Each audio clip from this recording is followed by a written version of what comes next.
ಮಕ್ಕಳಿಗೆ ಧರ್ಮ ಜಾಗೃತಿ ಮೂಡಿಸ್ಲಿಕ್ಕೆ ನಮ್ಮಿಂದ ಗ್ರಂಥಗಳನ್ನು ಓದಿಸ್ಲಿಕ್ಕೆ ಆಗೋದಿಲ್ಲ, ವೇದ ಉಪನಿಷತ್ತುಗಳನ್ನು ಓದಿಸ್ಲಿಕ್ಕೆ ನಮ್ಮ ಕೈಯಲ್ಲಿ ಸಾಧ್ಯ ಇಲ್ಲ, ರಾಮಾಯಣ ಮಹಾಭಾರತದಂತ ಇತಿಹಾಸಗಳನ್ನು ಹೇಳ್ಕೊಡ್ಲಿಕ್ಕೆ ಆಗೋದಿಲ್ಲ, ಕನಿಷ್ಠ ಪಕ್ಷ ಭಗವದ್ಗೀತೆಯಿಂದ ಶ್ಲೋಕಗಳನ್ನು ಹೇಳಿಸ್ಲಿಕ್ಕೆ ಆಗೋದಿಲ್ಲ. ಏನು ಮಾಡಬೇಕು?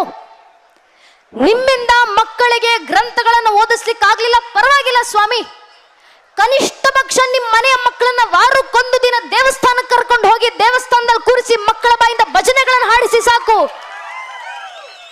ನಮ್ಮ ಮಕ್ಕಳ ಬಾಯಿಂದ ಭಜನೆಗಳು ಬರಬೇಕು. ಯಾಕೆ ಹಿರಿಯರು ಹೇಳ್ತಾರೆ, ಭಜನೆ ಮಾಡುವ ಮನೆ ಎಂದಿಗೂ ವಿಭಜನೆ ಆಗೋದಿಲ್ಲ. ಭಜನೆಗಿರುವ ಸಾಮರ್ಥ್ಯ ಅದು ಮನೆಗಳನ್ನ ಸಂಘಟಿಸುತ್ತೆ, ಕುಟುಂಬಗಳನ್ನು ಒಗ್ಗೂಡಿಸುತ್ತೆ, ಸಮಾಜವನ್ನ ಸಂಘಟಿಸುತ್ತೆ, ಧರ್ಮವನ್ನ ಸಂಘಟಿಸುತ್ತೆ, ರಾಷ್ಟ್ರವನ್ನು ಒಗ್ಗಟ್ಟನ್ನಾಗಿಸುತ್ತೆ. ಆ ಸಾಮರ್ಥ್ಯ ಭಜನೆಗಳಿಗಿದೆ. ಇವತ್ತವರೆಗೂ ನಮ್ಮಲ್ಲ ರಕ್ತದ ಕಣ ಕಣದಲ್ಲೂ ಧಾರ್ಮಿಕತೆ ಆಧ್ಯಾತ್ಮಿಕದ ಪ್ರವಾಹ ಹರಿದು ಬಂದಿದೆ ಅಂದ್ರೆ ಇಲ್ಲಿ ಕೂತಿರುವಂತ ನೆರೆದಿರುವಂತ ಸಾವಿರಾರು ಜನ ಹಿಂದೂಗಳಿದ್ದೀವಿ. ಸಾವಿರಾರು ಜನ ಹಿಂದೂಗಳಲ್ಲಿ ಎಲ್ಲರೂ ಧಾರ್ಮಿಕ ಗ್ರಂಥಗಳನ್ನು ಓದಿದ್ದೀವ ಅಂದ್ರೆ ಇಲ್ಲ. ವೇದ ಉಪನಿಷತ್ತುಗಳನ್ನು ಓದಿದ್ದೀವ ಬಹುತೇಕರಿಲ್ಲ.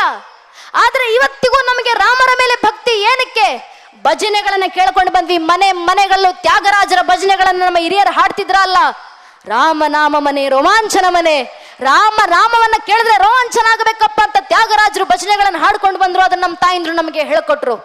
ನಮಗೆ ಆಧ್ಯಾತ್ಮ ಗೊತ್ತು ಏನಕ್ಕೆ? ಗ್ರಂಥಗಳ ಮೂಲಕ ಅಲ್ಲ. ಯಾವುದೋ ಶತಮಾನ